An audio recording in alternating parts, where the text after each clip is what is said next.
На 30 и 31 май се проведе втори кръг от рали писта Водица. Организатори на мероприятието бяха Аксаково Моторспорт. Преди около месец ентусиастите от спортен клуб Аксаково Моторспорт решиха да организират свое мероприятие. На база вече изградения свой опит след редица участия в състезания из цялата страна, те направиха подобрения на писта в село Водица, намираща се на няколко километра от град Варна. През дебютния кръг, който проведоха, успяха да съберат 25 състезателни коли, а рали пилотът Тодор Славов уважи събитието и направи няколко демонстративни обиколки. Днес втори кръг от мероприятието е факт, а участниците вече са 32-ма. Това състезание тук на пистата във Водица провеждате за втори път. Какви са впечатленията и разкажи малко повече за самия регламент на надпреварата?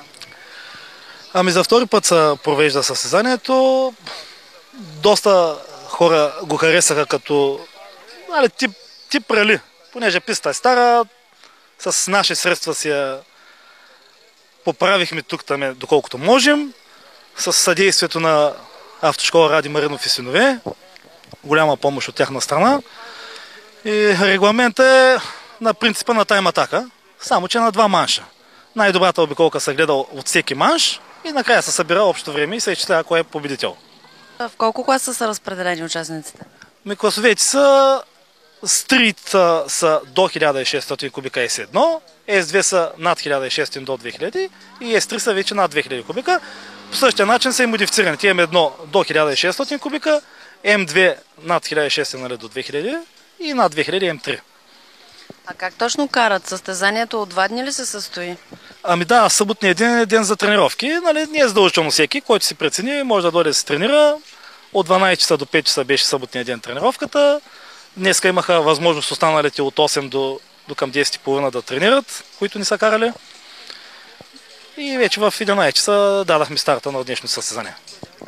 Класовете, в които са разпределени пилотите, са стрит и модифицирани, като съответно всеки от двата е разделен на други 3 подкласа, според кубатурата на автомобилите. В неделния ден участниците карат 2 манша. Дължината на първия бе повече отколкото на втория, но при двата варианта участниците се забавляваха и раздаваха цялата газ. Какви автомобили вземат участие тук в тази надпревара? Всякакви автомобили, както и обикновени, които се движат по националната пътна мрежа, така и модифицирани, които не е задължително да се движат по пътищата. Теб те познаваме от състезанията по тайм-атак, които се провеждат из страната. Тук има ли други състезатели като теб, които се включват в подобни надпревари? Да, имаме тук. Основно са от Провадия, от Аксаково имаме хора, които са включвали на тайм-атак, основно в Калояно да карат. Повечето са, които са карали тук из Варна и с картинг писта. Имаме даже участници от рали шампионата. Вчера Боян Стоянов участва, но имаш проблем с двигателя и днеска не се състезава. Другия, който беше тук вчера и се надяваме да се появи, е Тодор Славов. Кара нашото Клио, доволен остана. Ето и подреждането в отделните класове. В клас С1 третото място остана за Ивайло Петков. Николай Козаров се класира на 2-ра позиция, а първенец в класа бе Стоян Димитров. Първи в клас С1, това очаквано ли беше от теб? Да, защото предния път бях втори и очаквах да съм този път първи. А ти да разберем, че си се включил в първи кръг от състезанието, проведено тук? Да, първи кръг бях втори.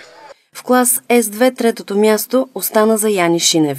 Николай Ковачев зае 2-ра позиция, а първенец е Исмаил Феми. В клас С3 Исмаил Феми застана на 3-то място. Стелян Емилов зае 2-ра позиция, а първото място бе за Данаил Желязков. Стигнах за сега най-доброто време, което е много добре и съм изненадан от времето си, което постигнах. Това е много добро време за мен и за самия клас. А ти включвал ли си се друг път в подобна надпревара?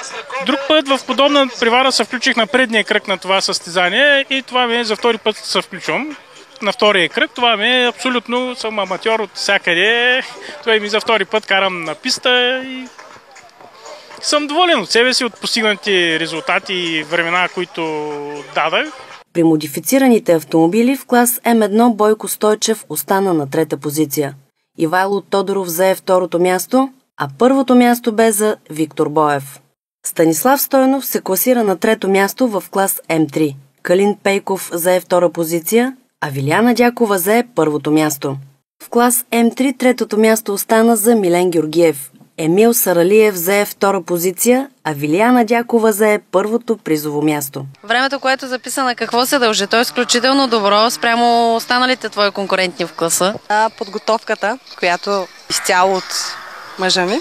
Много труд, много любов, много готина кола. И аз я карам така внимателно. Какво те свързва теб с автомобилния спорт, с високите скорости? По наследство. Майка ми и баща ми са карали преди 90-та на рали. А ти по време на първи кръг от състезанието тук на тази писта включи ли се? Включихме се в неделя. Събота слагахме филтър, защото на този прах нямаше как да излезем без филтър. До 12 часа вечерта монтирахме и сутринта дойдохме и карахме. Подробен репортаж от втори кръг от състезанието, което се проведе тук на пистата в село Водица. Очаквайте много скоро единствено в предаването Автомото Хоби.